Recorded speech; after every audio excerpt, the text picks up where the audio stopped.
I want to tell you a story about second position financing. Getting into a deal is great if you can use other people's money to do it, but there is a downside to having multiple lien holders on title, especially if one of those people is an individual. We're working on a deal right now where we're trying to refinance a property where we are the first position lien holder, but the borrower got a seller second on the deal. We didn't know that the borrower was getting a seller second on the deal until we did title work on the refinance and found that out. But what also happened is the seller passed away. So now you have a lien holder in second, you have heirs that you're dealing with, potentially the probate process. I don't know the details of that on this case, but it is being increasingly difficult to get a payoff for that lien. So the borrower is stuck in a loan.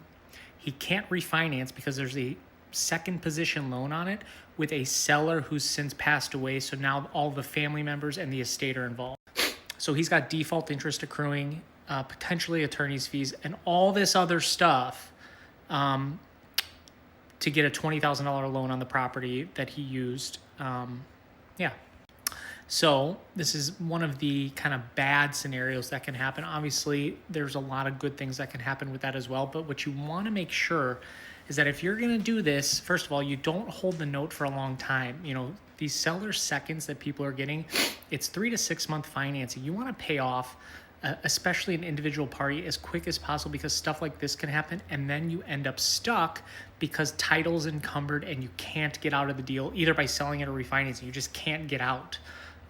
That's one of the downsides of it. So you just need to be mindful who you're doing business with. You need to make sure you've got an exit plan that's quick, so you don't, end up paying default interest and all this extra stuff, just to save yourself 20 grand out of pocket.